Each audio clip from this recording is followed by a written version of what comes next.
Bonjour à tous, je suis Guillaume Lalu et je suis ravi de vous retrouver dans ce nouvel épisode de Course Épique. Course Épique, c'est le podcast Running et Trail qui vous fait vivre dans chaque épisode une histoire de course hors du commun. Athlète émérite, coureur confirmé ou anonyme passionné, quand la légende d'une course et la destinée d'un coureur se rencontrent, c'est dans Course Épique qu'elle se raconte. Course Épique, c'est un nouvel épisode chaque mercredi, mais c'est également chaque lundi matin un extrait de l'épisode à venir pour bien démarrer la semaine ensemble. Nous avons donc rendez-vous 2 fois par semaine. Et si vous souhaitez suivre notre actualité au jour le jour ou découvrir les coulisses du podcast, je vous donne rendez-vous sur notre compte Instagram courseepique.podcast. Bienvenue dans ce nouvel épisode de Course Épique qui est enregistré aujourd'hui le dimanche 3 décembre dans les conditions du direct depuis la halle Tony Garnier à l'occasion de cette grande réjouissance sportive de fin d'année, l'ASICS Saint-Élion. J'ai le plaisir d'avoir à côté de moi, juste à ma gauche, Marie Goncalves. Salut Marie. Salut. Et en face de moi, aussi un peu à ma gauche, Baptiste Chassagne. Salut Baptiste. Bonsoir à toutes. Je commence super mal. Bonsoir. Salut. Il n'est que 10h, 11h15 du matin. Attends. On est un peu décalé quand même. Salut Paris. Ouais, pardon. Merci Désolé. en tout cas à tous les deux d'avoir accepté de prolonger la matinée autour de ce micro après une nuit qui a été bien courte pour vous. Vous avez pu dormir ? Alors moi j'ai Non. pas dormi. Non, pareil Rien du non plus. tout. J'ai essayé, mais le gel caféine que j'ai pris juste avant les aqueducs, je pense que ça va a me pas pénaliser aidé. pour les prochaines heures. Cet épisode du podcast il va être disponible comme habituellement sur les plateformes audio et puis également sur YouTube, je le précise à nos auditeurs. On enregistre l'épisode donc le 3 décembre. Je l'ai dit, c'est une date qui a marqué l'histoire de notre monde puisqu'il y a 31 ans jour pour jour était envoyé le premier SMS commercial de l'histoire de l'humanité. Vous, ça a été quoi le premier SMS que vous avez envoyé après avoir franchi la ligne hier ? Alors moi j'ai pas eu le temps de faire des longs messages, mais j'ai envoyé un message pour dire 1000 merci à ma famille. Donc c'est assez court, Ouais, mais efficace. efficace, parce qu'ils sont restés toute la nuit dehors et je pouvais au moins leur dire ça, Et ils n'ont pas pu te répondre parce qu'ils étaient congelés sur le bord de la route. parce qu'ils dorment déjà. Les Eux- chanceux, j'ai eux, entendu ils les sont- chanceux à la ouais. fin de la phrase. Eux ils sont rentrés dormir. Et toi, Bat ? Moi, c'est un SMS à Anne, c'est ma prep mentale. On en discutera peut-être pendant le podcast, mais c'est parce que moi j'ai eu c'était un peu Bagdad dans ma tête avant la course. Et mercredi, on a fait une bonne séance ensemble, ça m'a vachement réaligné. Je pense que c'est ce qui me permet de faire la course que je fais aujourd'hui. Et du coup, je me sentais reconnaissant et j'avais besoin de lui écrire, donc je lui ai écrit. Elle t'a répondu ? Je sais pas. Pas eu le temps de regarder. Ouais, Ça va être colossal le nombre de messages que vous avez l'un et l'autre là, entre Instagram, WhatsApp, les SMS. Pas mal de messages, ouais. Ouais, pas mal de messages. C'est quoi l'objectif ? C'est réussir à répondre d'ici jeudi ou vendredi à peu près à l'ensemble des messages ? Ouais, moi j'essaye de répondre progressivement. Je vais commencer aujourd'hui parce que je pense que je vais avoir un peu de mal à dormir, mais Ce sera fini pour un petit calendrier de la réponse, normalement. Mais c'est vrai que c'est pas mal d'étendre les réponses parce que ça permet de... Tu les lis pas tous et du coup ça étale un peu la joie. Tu sais, c'est des bonnes ondes et du coup ça étale un peu la chaleur de ces bonnes ondes sur toute la semaine, quoi. Vous le savez, on commence à se connaître un petit peu, j'aime bien jouer. Il y a dans notre échange, j'avais un petit mot qui sera prononcé très probablement par l'un de vous à un moment. Et ça va immédiatement interrompre notre discussion. Et je vais vous poser une question en lien avec le mot. Donc continuez à parler quand même parce que ce sera beaucoup plus captivant. Mais attendez-vous à ce que d'un seul coup, il y ait un mot-clé. Et on peut faire des paris sur le mot ? Ouais. Ok. Ouais. C'est en lien avec la Saint-Élion. Donc il y a quand même une probabilité importante que ce soit prononcé. Est-ce que c'est le mot frontal ? Ah, ça aurait pu. Très bonne Ah. idée. Ouais. Magique. Je sais pas. Comment tu dis ? Magique. Ouais, aussi. Ouais. Tout ça, c'est des bonnes pistes. Ouais. J'en ai mis qu'un. Habituellement, ça m'arrive d'en mettre 3. Là, j'en ai fait qu'un pour vous épargner un peu. Et vous allez vous coucher un petit peu plus tôt. Baptiste, avant qu'on démarre, je voulais savoir si tu avais quand même pu suivre le résultat de Amiens-Saint-Étienne. On sait que tu supportes la Saint-Étienne. Est-ce que tu as pu voir le score avant de partir sur la Saint-Élion hier soir à 23h30 ? C'est pire que ça. On a regardé le match tous ensemble à la coloc. On avait tous le maillot de Saint-Étienne. Et à la mi-temps, on perdait 1-0. Donc il y a la moitié qui sont partis dans l'autre salle pour faire autre chose. Et puis il y a 2-3 forcenés qui sont restés. Et du coup, c'est vrai que moi, ça me fait toujours quelque chose. Et je partais pas avec ça m'a pas généré une émotion positive avant la course. Donc du coup, j'ai dû switcher. Mais oui, j'ai regardé le match. Et comme je le ferai pour les prochaines années. Enfin, je rate pas un match, quoi. Il y a eu des fumigènes donc qui n'ont pas été craqués pour l'occasion là dans l'appart au compte tenu du résultat. Non. Ils ont été plutôt dans la montée des aqueducs, c'est ça ? Ouais, C'est à ce moment-là qu'il y a eu des... Je pense qu'ils les avaient peut-être gardés pour fêter la victoire et finalement ils se sont dit bon bah on va les craquer quand même ce soir. Et oui, du coup, j'ai mes proches, mon frère et 2 amis très proches qui ont craqué des fumigènes verts dans la montée des aqueducs et en mode un peu hooligan. Et c'était un moment, c'était trop bien, quoi. Je vais juste donner pour nos auditeurs quelques éléments d'information sur la course. Donc la Saint-Élion, le départ a été donné hier à 23h30. La course est longue de 78 km. Il y a 25% du parcours qui avait été modifié par rapport à l'édition précédente. J'imagine que tu l'as noté, Baptiste. Oui. Le parcours avait un peu évolué. La course, elle compte 2296 mètres de D+. 17 000 coureurs étaient inscrits sur l'ensemble des courses du week-end, soit probablement 34 000 pieds gelés et 34 000 mains, à peu de choses près, je pense. On en est là. 2 mois, c'est le temps qu'il a fallu pour que l'épreuve soit sold out. Je crois que ça a été un succès incroyable cette année, 2 mois seulement. Et enfin, -7, a priori, la température minimale, on m'a même annoncé -9 en ressenti. Je ne sais pas ce que c'était pour vous, là, sur la Saint-Élion. Je crois que c'était -13 ou -11 en termes de ressenti. Très, très sérieux, ok. Moi, sur la Saint-Express, c'était -9. Petit joueur. Et toi, t'as kiffé ? Et moi, j'ai kiffé. J'ai eu un gros trou d'air. Où je me suis dit que j'allais peut-être pas arriver suffisamment tôt pour qu'on puisse faire le plateau ce matin ensemble. J'ai des maux de ventre compliqués, mais c'est revenu. J'ai découvert que boire du chaud, j'en ai parlé avec Jocelyn, notre popote à l'arrivée, que boire du chaud sur une course c'était pas mal. Je sais pas si vous pratiquez ça là, boire du chaud sur les ravitaux, mais ça m'a sauvé la vie. Moi, toute mon eau était tiède ou chaude dans mes flasques. Nature ? Pas de thé ou autre Non, bouillon avec une boisson d'énergie, quoi. Toi, battre le chaud ? Tout pareil. Ok. Exactement. Parfait. On va commencer donc à se parler de cette course. Je voulais savoir d'abord à quel point c'est compliqué de se projeter sur une course de fin d'année comme ça. Est-ce que c'est difficile de se mobiliser quand on a une saison déjà assez riche ? Ou est-ce que la suprématie de l'objectif et puis de l'enjeu et à quel point la course vous tient à cœur fait que ça pose pas de problème particulier ? Si tu veux commencer, Baptiste. Cadeau.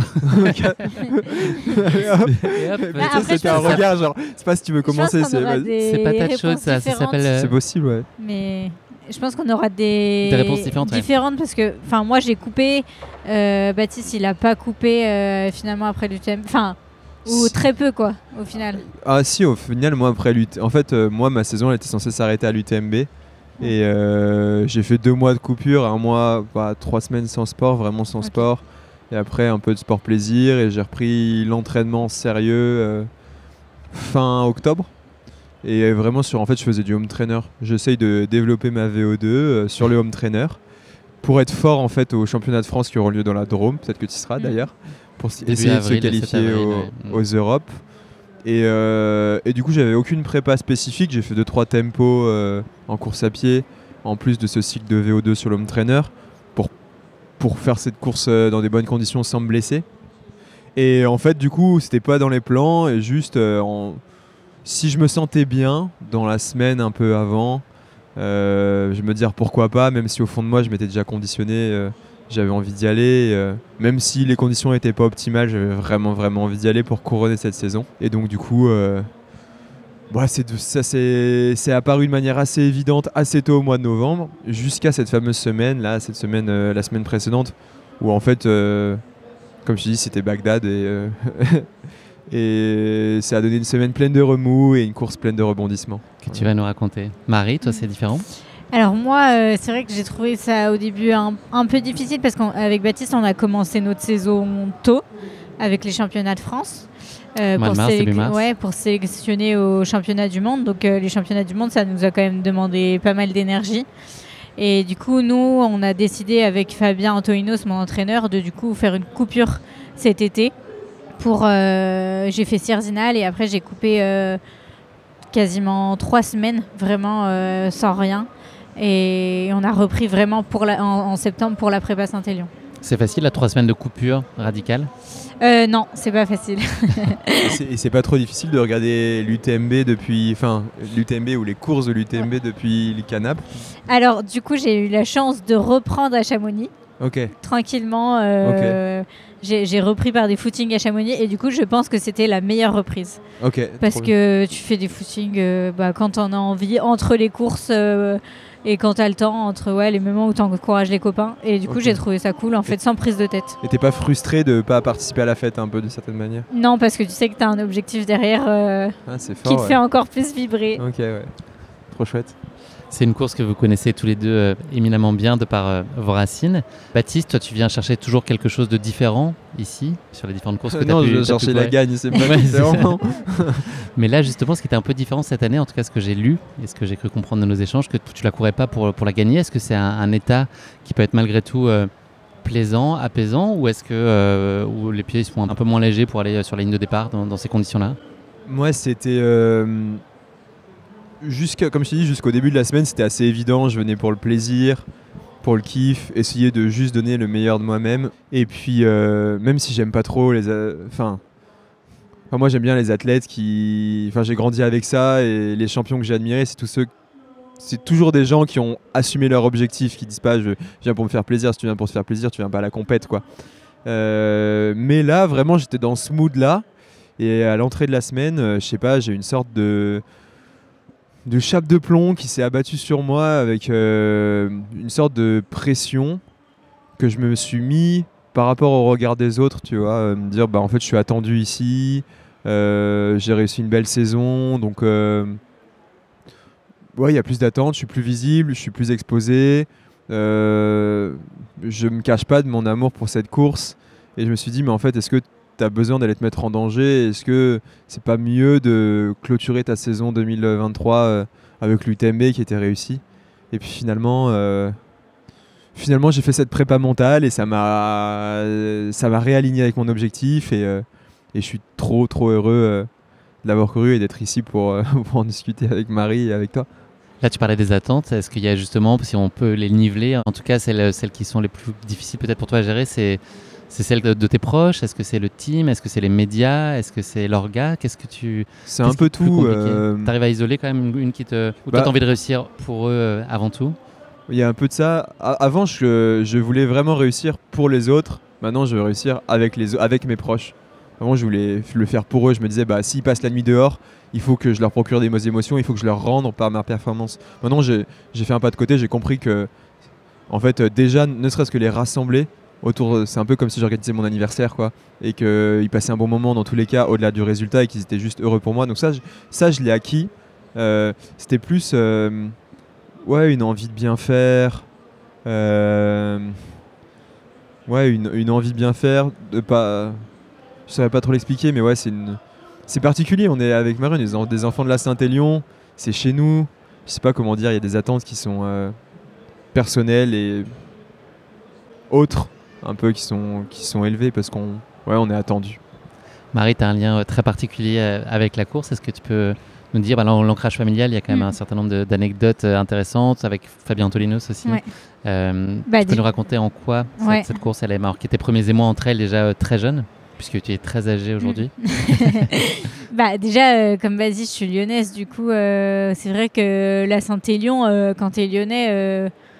tout le monde en entend parler, tu vois, là, ces derniers temps, j'allais courir en ville, je voyais tout le monde avec un t-shirt de finisher de la Saint-Élion. Et tu dis... les petits bonnets horribles de piscine, c'est pas si bon la piscine ou et du coup, tu dis... et du coup, pour des Lyonnais, c'est la Saint-Élion, c'est mythique. Et en plus, moi, ma maman l'a gagné en relais avec ses copines. Et je l'ai déjà suivi. Il n'y a pas si longtemps que ça, je crois. Je sais plus si c'était en 2016 ou 2015, j'arrive plus exactement à savoir la date parce qu'elles l'ont fait plusieurs fois en relais. Elle l'a déjà fait en solo. On faisait ses ravitaillements. Je me souviens, j'ai fait la fin du parcours avec elle. Et Fabien Tolinos, mon coach, l'a gagné en 2008, je crois que c'était. Donc il y a quand même tout un symbole. Et puis je suis au club d'athlétisme à Dessines. Et tu vois, c'est la Saint-Élion, tout le monde l'a fait, quoi. C'est vraiment... il y a la Rolex à 50 ans et puis il y a la Saint-Élion. Si à 30 ans, tu n'as pas fait la Saint-Élion. Ouais. Non, mais là, je ne sais plus combien on était, mais c'était énorme, quoi. Quand on faisait des séances, on était 30, quoi. Donc, c'est... Ce que dit Marie, je pense qu'il faut vivre à Lyon pour se rendre compte, mais c'est vrai qu'il y a une émulation. Ouais. Et c'est pour ça que tu as envie de participer à la fête, c'est que tu te dis, en fait, sinon tout l'automne, je suis pas dans le délire, quoi. Je suis un peu. Mais même ceux qui font pas de course à pied connaissent la Saint-Élion où ils te disent, moi j'ai mon beau-frère qui fait la Saint-Élion. Denis. Voilà, Denis. Non, il y a toujours quelqu'un. C'est assez impressionnant, quoi. Marie, tu avais gagné les 2 petites cousines de la Saint-Élion, la Saint-Express de format de 44 km en 2021, la Saint-Sprint l'année dernière. J'ai lu que tu ne projetais pas forcément d'être sur la Saint-Élion dès cette année. Qu'est-ce qui a motivé ton choix finalement de te dire que c'était le bon moment ? Eh ben, globalement, ça tombait bien dans la saison. Là, en ce moment, je suis pas en cabinet d'avocat, je suis en entreprise. Et quand tu es en entreprise, tu es en 37 heures. Comparé en cabinet d'avocat où tu n'es pas du tout en 137 heures. Oh, ouais. En 137 heures. Et du coup, à 37 heures, moi, ça me permettait de pouvoir m'entraîner plus facilement. Toi, tu as une connaissance absolue du parcours ? Alors, j'habite pas sur le parcours, quand même. Mais du coup, c'est vrai que pour reconnaître, c'était plus simple parce qu'on n'est pas très loin. Et puis, j'avais déjà fait le 23 et le 46 km. Donc, tu as quand même s'il y a quelques parties qui changent, tu sais quand c'est la fin, quoi. Tu sais quand ça va être dur. Donc, c'est cool, ça. Toi, Baptiste, tu me disais l'année dernière que tu le connaissais pas tant que ça, finalement. En tout cas, pas tant sur le bout des doigts que ce qu'on aurait pu penser. Ouais. Non, je vais assez peu sur le parcours. Je fais jamais de repérage. Et tout à l'heure, on me posait la question, qu'est-ce qui te manque pour la gagner ? Mais je pense que c'est une vraie prépa. En fait, à chaque fois, c'est un peu la cerise sur le gâteau de la saison. Et je trouve que le choix que fait Marie de mettre le gâteau avant la cerise. Ouais, voilà. Le gâteau Saint-Élion avant la cerise. Exactement, le gâteau avant la cerise.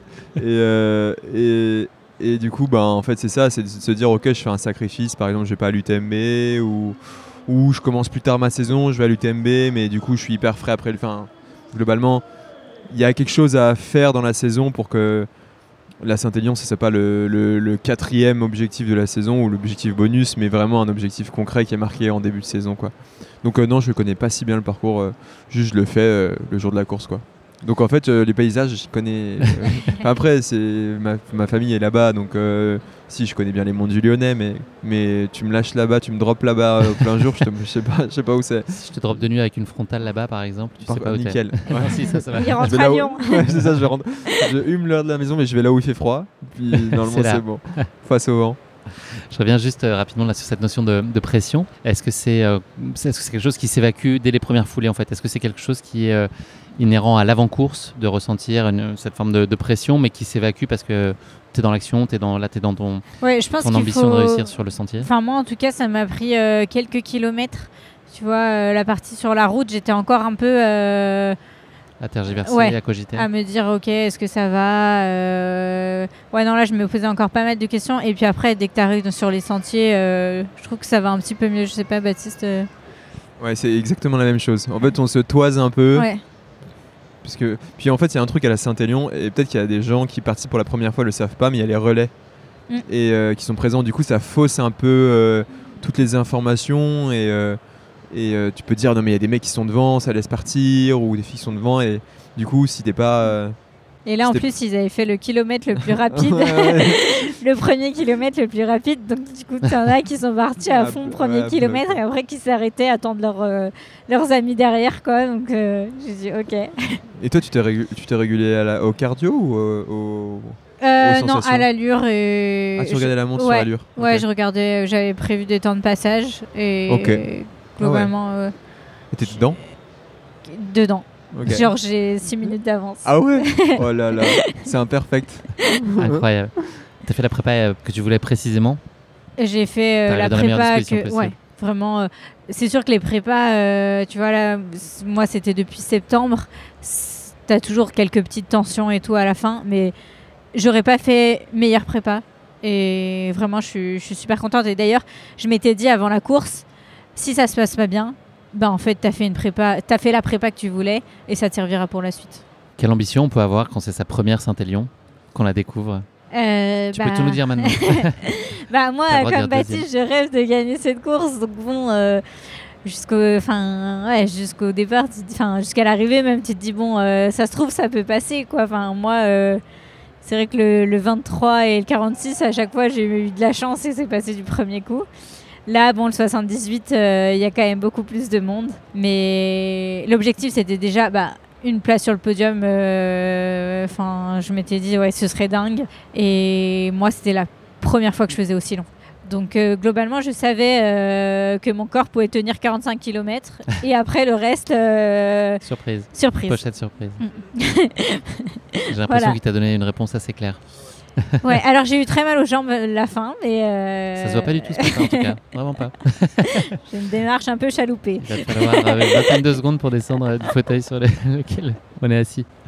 Bat, est-ce que tu avais établi une stratégie très précise de course, en tout cas la façon de la gérer par rapport à tes référentiels des années précédentes? Alors j'ai pas encore trouvé la stratégie pour la gagner, parce que par contre j'ai trouvé les stratégies qui ne fonctionnent pas. Donc la première c'est d'être trop patient. Parce que j'ai été pour ma première, je pense que j'étais un petit peu peut-être c'est normal, un peu trop prudent. La deuxième, comme ça faisait 2 ans que je l'avais pas couru et que l'année d'avant je m'étais retrouvé bénévole. Alors c'était génial comme expérience à Soucy-en-Jarez, j'ai vu des trucs, c'était la cour des miracles, mais à cause d'une fracture de fatigue. Et ben en 2022 j'étais tellement bouillant que je m'étais dit je vais passer devant à tous les points de passage. Je serai le premier à tous les points de passage, je vais gagner au panache. Donc j'ai couru pour gagner, je suis tombé sur plus fort que moi, j'ai perdu. Et là cette année l'idée c'était d'être vraiment plus prudent, mais prudent, tu vois, assurer un tempo assez soutenu dès le début et durcir l'effort à partir de Saint-Genoux, parce que je pense que c'est là... C'est le mot. Genou, c'est le mot qui interrompt l'échange. Donc on se souvient que tu nous as dit à partir de Saint-Genoux. Alors, je vous raconte mon histoire. C'est genre, c'est dangereux ce qu'on va faire là? Non, okay. Je vais pas vous demander de faire 8 tours sur vous-même sur un genou. Non, c'est pas possible. Marie, elle va rentrer avec le pied, c'est le gage. Je vais vous parler de patinage artistique et du genou de Nancy Kerrigan. C'était une patineuse donc célèbre en 1994 notamment. Il lui est arrivé une mésaventure. Elle s'est fait attaquer à coups de barre de fer dans sa patinoire après un entraînement pour lui bousiller le genou, ce qui n'est pas très sympa. Est-ce que vous savez qui aurait eu intérêt à faire ça? Quel genre de personne? Une concurrente? Ouais. Exactement. Wow. Il y a eu une histoire il n'y a pas très longtemps, les féminines au foot à Paris, pareil, exactement. On n'a jamais trop su le fin mot de l'histoire. Ouais. Et Marie, s'il a besoin d'un avocat, l'a accusé. N'hésitez pas à écrire à Marie. avocat.lyon.fr. Alors, une bandelette s'affiche avec... Pour un premier rendez-vous, envoyez rendez-vous au 3617. Près d'un appel local. Donc voilà, c'est effectivement, ils ont découvert que c'était Tony Harding qui était une grande rivale qui a fait ça et qui a commandité ce truc-là. Au final, Nancy Kerrigan a redoublé d'efforts pour être prête pour les JO de Lillehammer en 94 et elle a fini 2e alors que la commanditaire de l'attaque a fini 8e. Il y a une morale quand même dans l'histoire. C'est pas très esprit trail ça, on verrait pas ça. Non, pas du tout. Non. Baptiste, tu étais donc à Saint-Genoux. Non mais sans transition. Ma stratégie c'était d'être prudent mais pas trop, en étant quand même vachement focalisé plus sur mes sensations que sur le classement, et de durcir la course progressivement à Saint-Genoux. Moi c'est pas ma qualité, je suis pas explosif comme Marie qui a un passé athlétique sur les crosses. Moi ma force c'est d'assurer un train assez soutenu pendant longtemps et c'est ce que j'ai essayé de faire. Mais d'ailleurs Baptiste m'avait dit la veille de la course, à Saint-Genoux c'est là qu'il faut attaquer et tout, et jusque là il faut être bien quoi, parce qu'après la fin ça va être dur. Ouais, c'est vraiment pour moi c'est le point clé. C'est un ravitaillement où il n'y a jamais personne parce qu'il est dehors et tout, mais pour moi c'est le plus important en fait, parce que c'est au 3/5e de course et c'est là où tu commences à vraiment pêcher énergétiquement. Et moi la portion que je trouve la plus longue, c'est à chaque fois c'est Saint-Genoux Soucieux. C'est un enfer ce truc, c'est interminable. Et après ça va mieux. Manu, pardon. Faut qu'on dorme plus, non. Baptiste, Manu. Non mais attends, tu vas voir, ça sort pas complètement de nulle part. Rien à voir. C'est Jean-Pierre. Je suis ton pote Manu. Aucune syllabe. Attends. Manu, tu descends ou pas? Il y a quand même un lien. C'est une référence à la musique électronique que tu affectionnes particulièrement, Baptiste. Je sais pas. C'est une référence de un peu quadragénaire. Donc je sais pas si ça passera. Il y a un pilier pour toi sur cet Intellion, c'est Manu Messa, qui a été double vainqueur ici. C'est ton ancien professeur d'auto-école et on peut dire que c'est lui qui t'a éveillé en tout cas au plaisir du trail. Il n'était pas là cette année, contrairement à l'année précédente. Est-ce que sans Manu, tu faisais moins le malin? Oh, très fort. Tu l'as? Ouais, Manu le Malin. Bien sûr, et qui, d'ailleurs, nouvelle bandelette qui s'affiche. Événement le 16 janvier, juste à côté, là, au Sucre, avec Manu le Malin qui fait son dernier back-to-back avec Miss Kittin. Ok, parfait. Ouais. C'est déjà au programme de ce soir, je crois. Il y a un concert, une soirée de musique électronique. C'est ça. Ouais, ça tape un peu par contre. Ouais. Mais du coup, Manu, mais ça, oui, c'est un peu celui qui m'a mis la basket à l'étrier, qui m'a parlé de la Saint-Élion, qui m'a, comme tu dis, éveillé à cette course. Et les 2 premières éditions auxquelles j'ai participé, j'ai pris le départ avec lui. Et c'est toujours intéressant. Enfin, moi, j'adore. C'est un peu ton guide et je me calais un petit peu avec lui. Enfin, je me disais, si je suis avec Manu, il a gagné 2 fois la course, je suis bien, quoi. Et du coup, là, cette 3e édition sans lui, il me manquait quelque chose un peu au départ, mais bon, finalement, j'arrive à voler mes propres ailes maintenant. Vous avez vu, Manu, ça sortait pas complètement de nulle part. Non. Pas tout à fait. Marie, on en a parlé l'année dernière avec Baptiste ici même. Comment toi tu gères une journée de course comme celle-là avec un départ le soir? Baptiste m'expliquait que c'était l'occasion pour lui de se faire une nuit de la veille beaucoup plus apaisée. Ce que tu me racontais, si je dis pas de bêtises, l'année dernière, Baptiste, le fait de partir tard le soir. Toi, c'est agréable, c'est facile à gérer par rapport aux départs matinaux qu'on connaît sur les courses? Alors moi, je suis beaucoup plus du soir que du matin. Okay. Donc déjà, je préfère m'entraîner le soir à 18h30 que le matin à 9h30, 10h. Et puis là, du coup, je trouve que c'est plus pratique parce que t'as pas besoin de te lever tôt pour prendre ton petit déjeuner. T'as pas de stress de te dire j'ai loupé un réveil. Enfin là, quoi qu'il arrive, à 23h30, normalement, tu t'es réveillé de ta journée, quoi. Donc, puis t'as le temps de faire une sieste. Enfin, je trouve que c'est... Enfin, en tout cas, moi, ça m'a pas dérangé. C'est le moment de raconter la course. Baptiste, tu as commencé déjà à le faire. Peut-être tu voudras étayer un tout petit peu, peut-être juste pour faire les grands chapitres de ta course. Je vais commencer par Marie. Est-ce que tu peux nous raconter depuis la ligne de départ jusqu'à l'arrivée ici à la halle Tony Garnier, les grands chapitres et comment toi tu as vécu ces différentes étapes et cette découverte de ce format-là? Déjà, j'ai vu toutes ces personnes qui prenaient les navettes et tout à la halle et je me suis dit waouh, le nombre de personnes en fait qui vont s'élancer, c'est impressionnant. Je trouve, on se rend pas compte. Nous, on est un petit peu privilégiés, on nous emmène. Et là, j'ai vu tous ces coureurs, je me suis dit ah ouais, ils vont prendre le départ avec nous et c'était assez dingue parce que eux, en fait, leur course commence avant, quoi. Et du coup, on est allé à la halle. J'ai entendu navette halal au début. Quand tu non. Mais c'est navette halal. Ouais, halal. Non, il y a peut-être des navettes halal, mais je ne connais pas. Peut-être une idée pour l'année prochaine. Ouais, moi, le départ, j'étais quand même assez stressée. Parce que tu vois, j'ai l'habitude de m'échauffer souvent au moins 1 heure avant. Et là, en fait, sur 78 km, tu n'as peut-être pas besoin de faire 1 heure d'échauffe avant. Et là, surtout avec le froid, c'était quand même particulier à gérer. Tu pars, t'es malade, quoi. Ouais, voilà, c'est ça. Donc déjà, l'échauffement, je trouve que c'était pas facile à gérer. J'ai eu quelques problèmes en plus de frontal juste avant. Donc heureusement, on a pu gérer et tout parce qu'on en avait d'autres. Donc le début était un peu stressant. C'est quoi, toi, la chose que tu appréhendais le plus sur la course de manière générale? De cette distance-là Ouais, la distance. Globalement, la distance me faisait quand même assez peur. Parce qu'en fait, c'est l'inconnu. On a peur de ce qu'on connaît pas. Mais je l'ai pas découpé, tu vois, en kilomètres. Je pense que j'ai jamais regardé les kilomètres. Je l'ai vraiment découpé en ravito 1, ravito 2, ravito 3. Et te dire, bon, bah voilà, tu vas au ravito 1, tu vas voir ta famille, tu vas voir Tom Tom.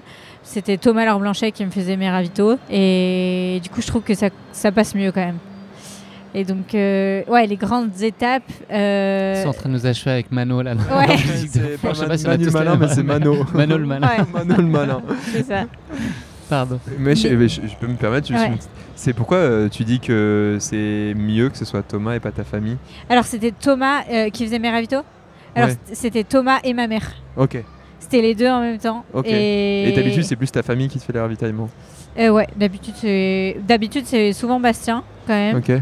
Quand on fait pas les mêmes courses, mais là Bastien a couru et en fait c'était top parce que en fait on a fait la même prépa du coup. Et en fait c'est quand même plus sympa, tu vois, de te dire ton copain il fait la même prépa que toi. T'es dans le même mood pendant 2 mois, 3 mois avec. Ça permet de se voir aussi, c'est pratique. Aussi, parce que c'est vrai qu'on tu fais quand même quelques kilomètres pour la Saint-Élion, quoi. Ouais. Donc. Et au ravitaillement, que ce soit quelqu'un qui soit extérieur, avec qui t'as moins d'affectif, genre ça fait quoi? Ça fait que c'est plus carré, plus pragmatique, plus pro? Alors, avec TomTom, on a quand même pas mal de liens. Ah oui, ok. Enfin, tu vois, quand on s'appelle, genre, on peut rester 45 minutes. Ok. Du coup, non, il n'y avait pas de... Tu vois, genre, c'est une personne vraiment extérieure. On a quand même une relation assez particulière, je trouve. Et du coup, tu vois, je savais qu'il pouvait me dire les bons mots. Ouais.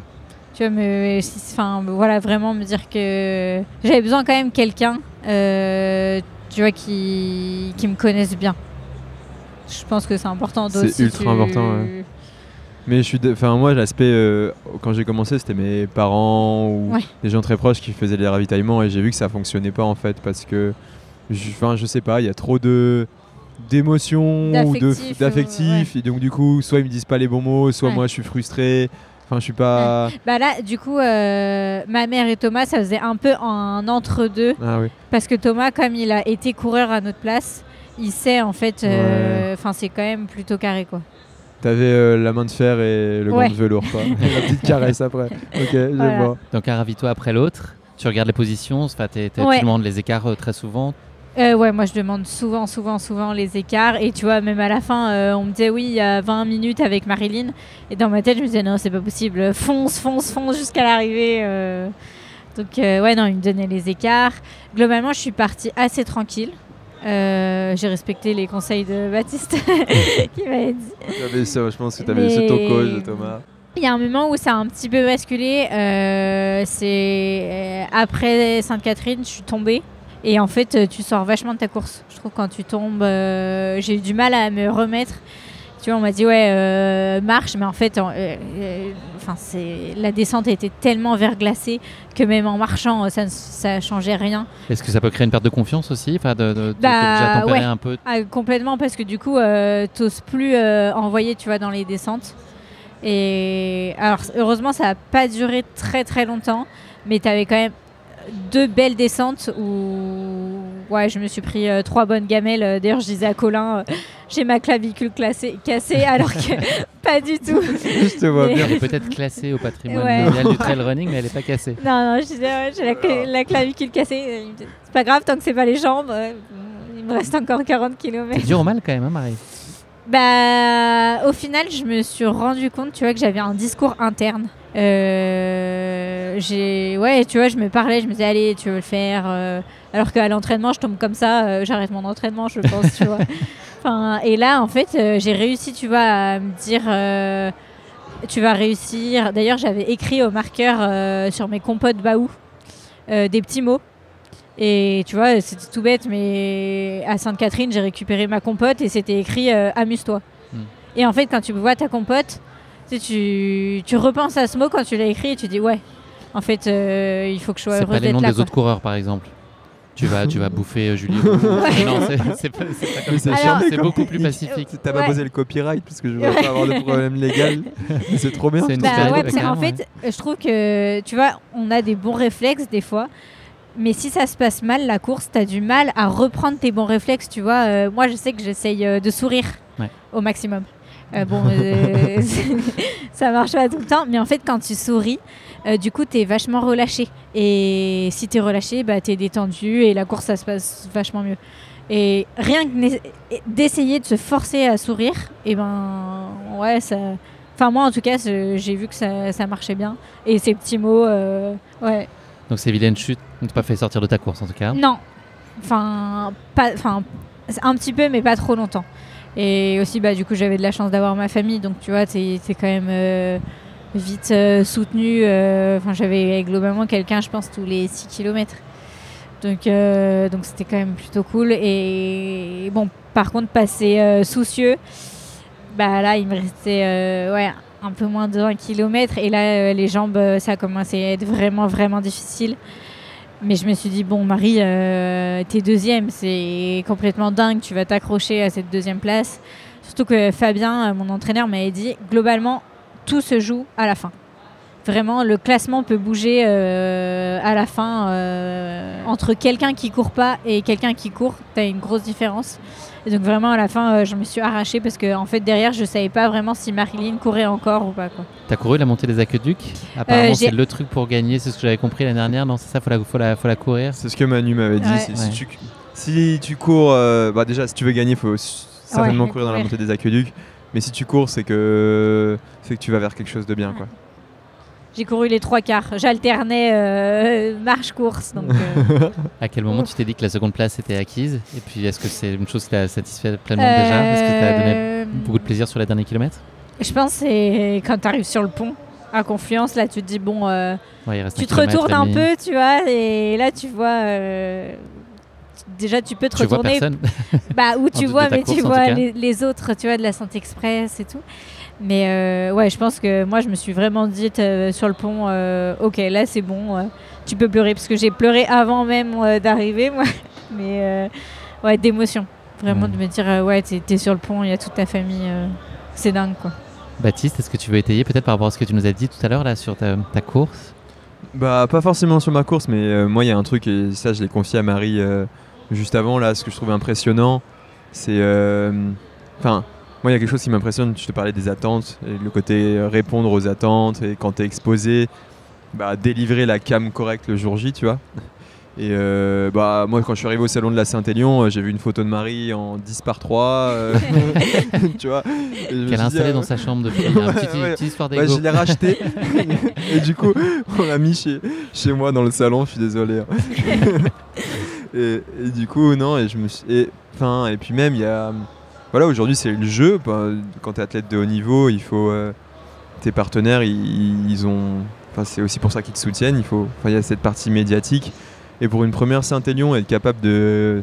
Tu vois, assumer ce petit poids sur les épaules en se concentrant uniquement sur sa course et sur les petits mots de bienveillance que donnent les compas de Baou, je trouve ça incroyable. Et tu vois, moi, c'est... Je trouve... Mentalement, c'est vraiment ce qui définit les champions, cette capacité à gérer la pression. Et bref, c'est plus ça, je trouve. Bon, ça me touche le. Je vais pas verser ma petite larme, mais. Non, mais tu l'as vu, toi, le 10/3 de Marie à l'entrée. J'ai fait une offre, mais t'étais passé avant, donc voilà, c'est toi qui as rappelé la mise. Aux enchères. Non, mais c'est sûr que tu vois, j'étais dans les favorites, mais en fait, je vais me dire, non, en fait, j'ai gagné le 23, le 46, mais 78, ça n'a rien à voir. Donc, dans ma tête, j'étais pas du tout dans les favorites. Enfin, ça n'avait rien à voir. Et puis, même moi, je savais pas au final, ce que je pouvais donner sur 78. Et ça a le goût de reviens-y. Ouais. Voilà. C'est bon. Il y a eu beaucoup d'émotions sur la ligne d'arrivée, donc ça a commencé par les hommes. Donc, bravo à Thomas Cardin, qui a gagné la course chez les garçons. Antoine Charvolin, qui est arrivé ensuite. C'était un moment très puissant aussi. Peut-être, je ne sais pas si vous avez vu les images, ça peut-être Baptiste quand tu es arrivé. C'était encore beaucoup d'émotions visibles pour Antoine, mais je t'invite à les regarder. Okay. Toi, Marie, ça a été aussi très très fort. Ouais, moi j'étais trop. En fait, j'étais déjà tellement heureuse de finir cette course, de me dire, ok, t'as fait la Saint-Élion, t'es une vraie Lyonnaise, quoi. C'est bon, c'est baptisé, quoi. Et parce qu'en fait, dans ta tête, quand tu vas à Saint-Étienne, enfin moi, j'arrivais pas à me dire... C'est l'étranger, il faut un passeport. Ouais, bon, déjà, voilà, je sais pas... que je t'ai mis la bonnette de micro vert, Baptiste. Il n'y a pas de hasard, hein, les couleurs de Saint-Étienne. Merci beaucoup. Non, mais ouais, en fait, dans ma tête, je me disais, non, mais c'est impossible de faire 78 km, quoi. Et du coup, en fait, rien que d'arriver ici, tu dis, ok, t'as couru toute la nuit et t'es rentré à la maison, quoi. Et j'ai trouvé ça énorme, enfin, de me dire... et en brillamment, on peut quand même le dire. Pardon ? Et avec la manière et brillamment. Ouais. Bon, maintenant, je peux plus marcher, mais... Non, ouais, c'était surtout de l'émotion de me dire, ok, j'ai réussi à la faire. Et en plus, une petite place sur le podium.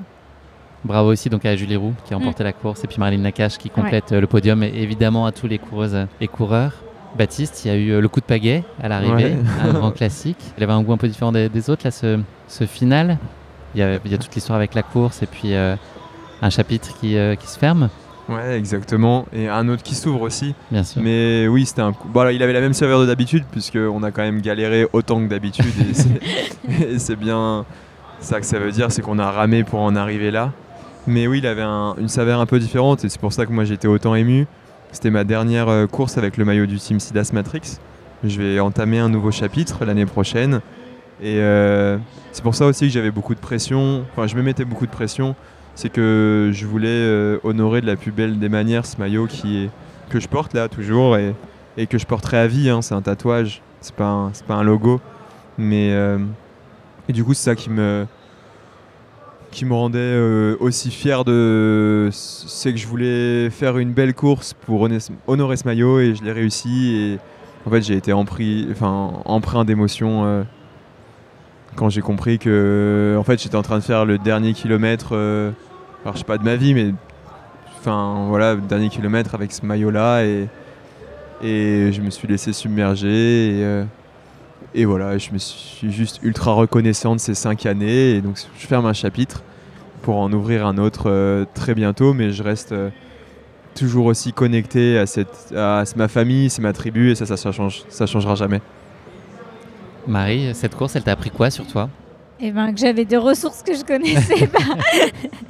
Non, mais quand tu fais la Saint-Élion, je pense que tu apprends plein de choses, surtout avec les conditions qu'on a eues cette nuit.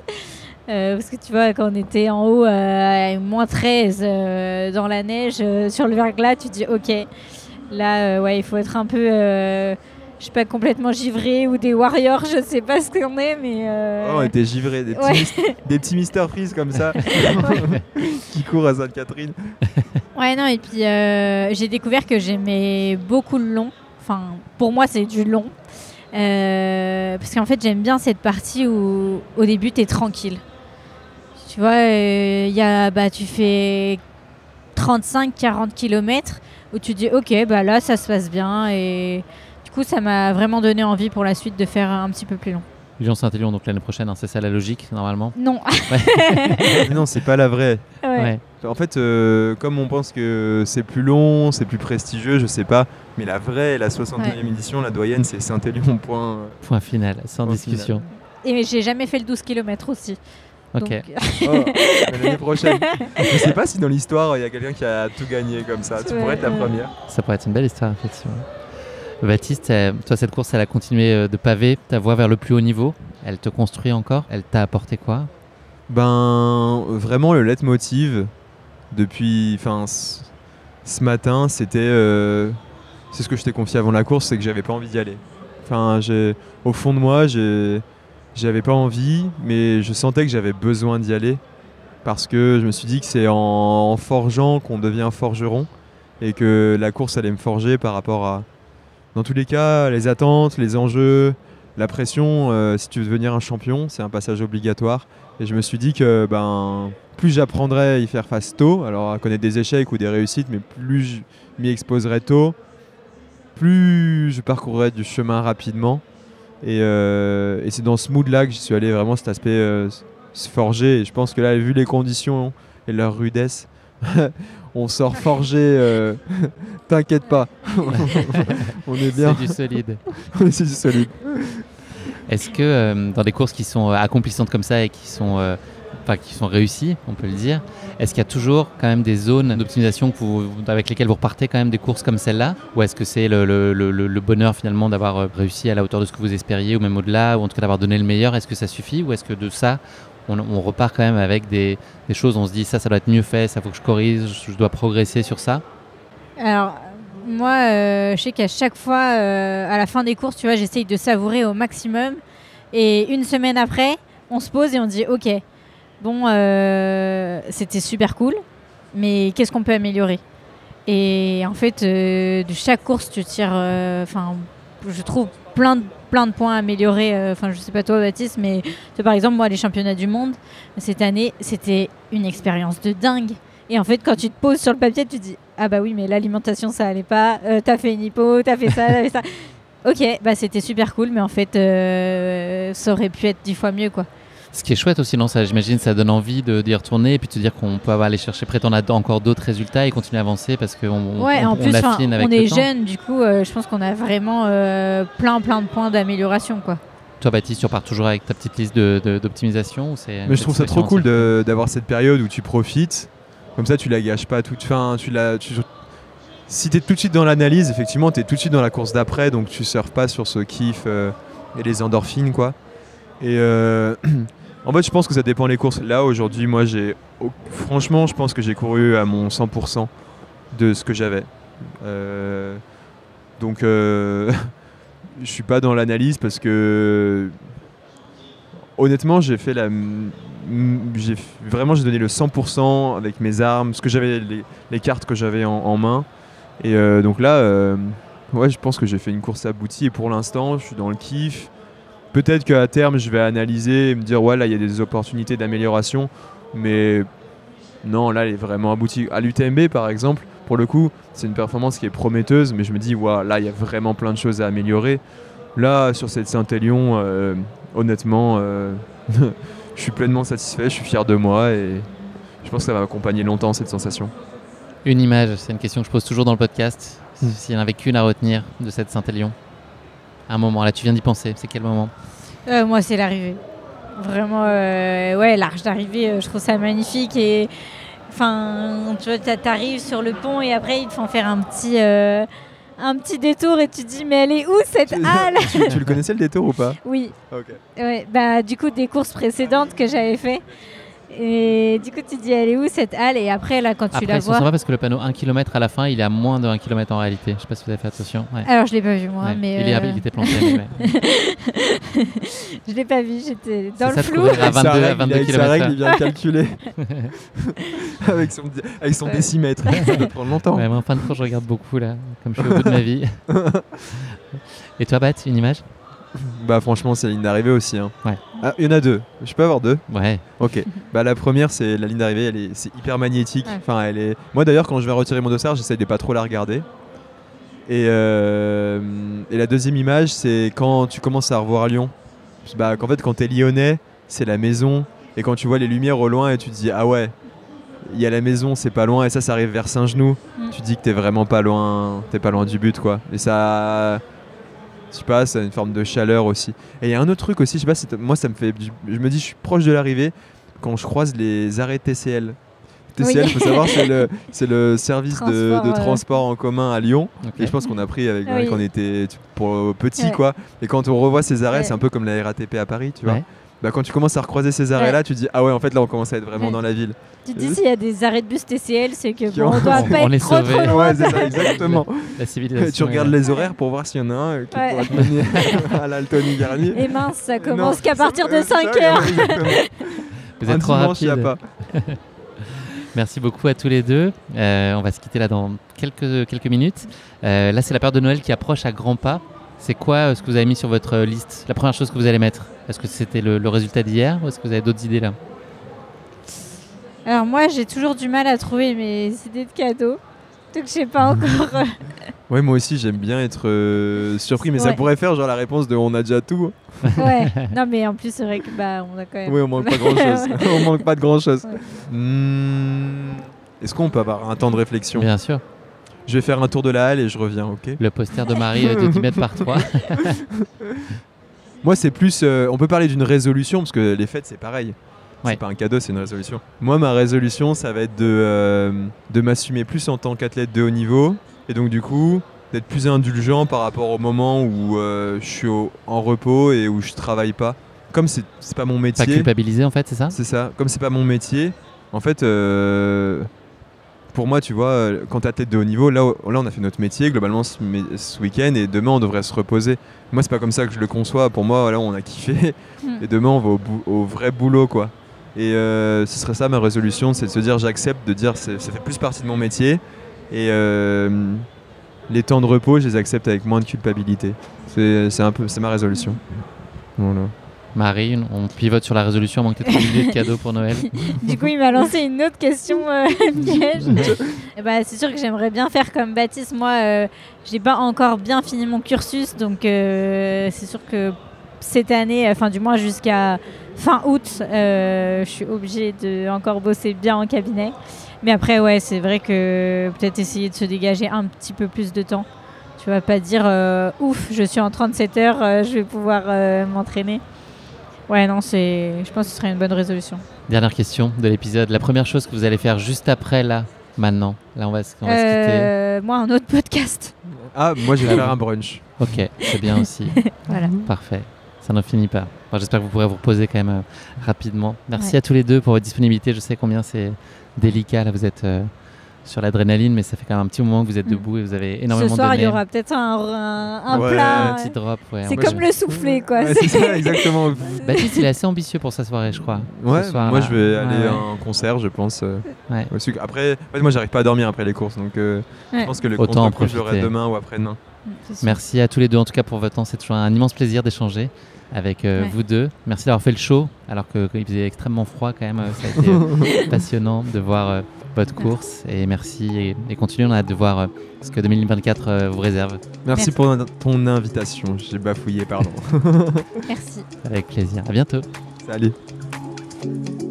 Merci d'avoir écouté cet épisode. Si vous l'avez écouté jusqu'ici, c'est qu'il vous a probablement plu. Alors n'hésitez pas à noter le podcast et rédiger un avis sur votre plateforme d'écoute favorite. C'est essentiel pour soutenir ce travail indépendant. Cela ne vous prendra que quelques secondes et ça change beaucoup de choses pour le podcast. Et pour être sûr de ne manquer aucune course épique à venir, n'oubliez pas de vous abonner sur votre plateforme d'écoute. Merci encore infiniment pour votre soutien, votre fidélité et vos chaleureux messages que je lis et auxquels je réponds avec un immense plaisir. S'il vous plaît, continuez. À très bientôt pour une nouvelle course épique, évidemment.